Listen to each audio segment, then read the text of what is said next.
Alors, le constat est déjà des éléments de solution. Christian de Boissieu, quelle solution à la crise financière en 3 minutes aussi.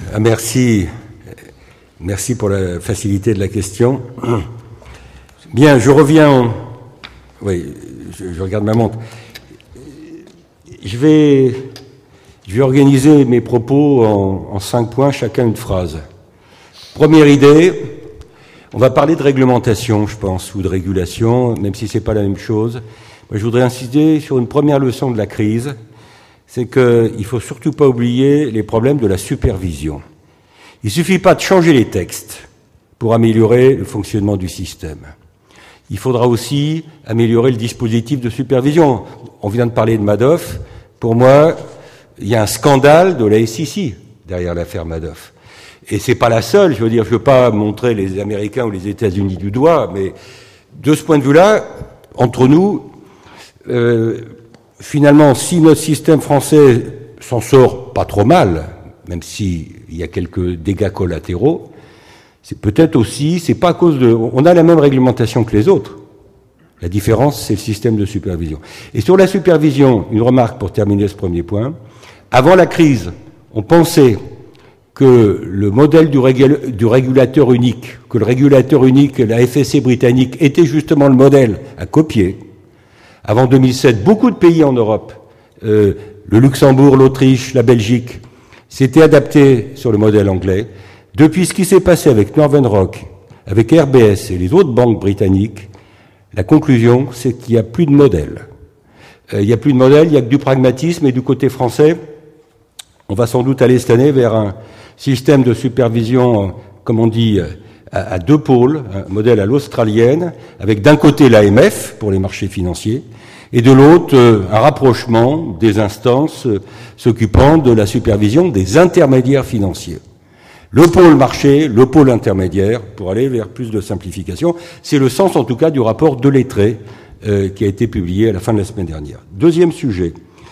Je pense que on va être plus facilement d'accord dans le cadre du G20, dont on a déjà parlé ce matin, sur les sujets à traiter que sur la façon de les traiter. Sur les sujets à traiter, dès Londres, le 2 avril, je disais ce matin qu'on peut espérer quelques résultats, sur la migration d'une partie des marchés de gré à gré vers les chambres de compensation des marchés organisés. C'est le débat sur les CDS, les Credit Default Swap, aujourd'hui totalement OTC sans chambre de compensation, qui fera sans doute ramener vers des chambres de compensation pour appliquer les règles prudentielles.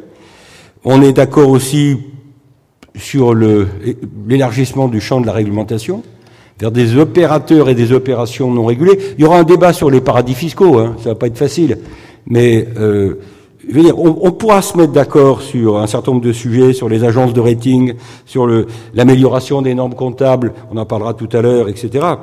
Je pense que le débat portera moins sur les sujets à traiter que sur la façon de les traiter. Et sur la façon de les traiter, au fond, il y a 3 réponses possibles par rapport à ces défis. Où on dit l'essentiel doit passer par de l'autodiscipline, de l'autorégulation. Enfin, l'autorégulation, elle a quand même pris un coup dans le nez, il faut dire les choses comme elles sont, avec la crise. Donc, elle est moins à la mode qu'avant. Deuxième réponse, les codes de conduite, qui sont ce que j'appelle de la régulation soft, parce que c'est pas obligatoire, c'est facultatif les codes de conduite, c'est un peu plus souple que de la réglementation formelle.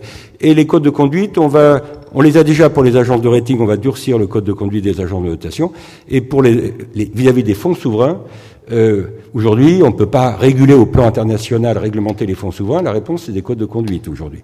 Et puis troisième approche, de la réglementation pure et dure, qui passe par des textes. Mais là, au plan international, on ne peut pas faire de texte. Il n'y a personne aujourd'hui qui puisse prendre une réglementation sur les fonds souverains au plan international. Le FMI n'est pas habilité à ça aujourd'hui. Donc la réglementation, elle peut être que nationale ou européenne pour nous en Europe, à travers des directives. Il n'y a pas de réglementation internationale dans le domaine financier, sauf ce qui concerne la lutte contre le blanchiment qui passe par l'ONU, etc. Troisième sujet, sur la gouvernance mondiale dans le domaine de la banque et de la finance, je crois qu'il faut, en plus des pompiers nationaux qui ont été assez actifs et qui vont le rester, les banques centrales et les États, il faut renforcer le rôle du FMI en matière de de surveillance de la banque et de la finance au plan mondial. Il n'y a que le FMI qui puisse faire ça. C'est pas le Forum de stabilité financière, c'est pas le comité de Bâle en matière de supervision bancaire, le seul c'est le FMI.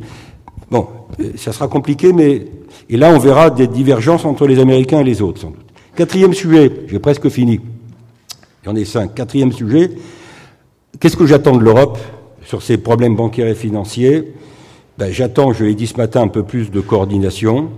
Autrement dit, il faut confier aux comités, ce qu'on appelle les comités Lamfalussy, il y en a un pour la banque, pour l'assurance, pour les marchés financiers, il y en a 3. Il faut faire ce qu'on a refusé de faire il y a 1 an et quelques. Il y a 1 an et quelques, Tommaso Padoa-Schioppa, on était déjà dans la crise, mais c'était avant Lehman et avant Madoff. Tommaso Padoa-Schioppa avait proposé de renforcer, de donner des pouvoirs propres à ces comités, ces 3 comités Lamfalussy. Maintenant, il n'y a plus à hésiter. Et 5e et dernier point, je pense que le débat réglementaire n'est pas principalement, à mes yeux, un débat quantitatif. Il ne faut pas trop charger la barque réglementaire. Parce que si on dit la conséquence de cette crise, c'est qu'il faut serrer partout les boulons, qu'est-ce que vous allez provoquer? Vous allez provoquer une nouvelle vague d'innovation financière. N'oubliez pas que la titrisation s'est développée depuis 15 ans pour contourner des réglementations prudentielles existantes. Donc c'est très difficile comme exercice. Il faut trouver le bon équilibre entre la sous-réglementation et la surréglementation. La surréglementation entraînerait une nouvelle vague de complexité à travers une nouvelle vague d'innovation financière, et la sous-réglementation ne traiterait pas le sujet. C'est ça le débat du G20. Merci. Merci Christian.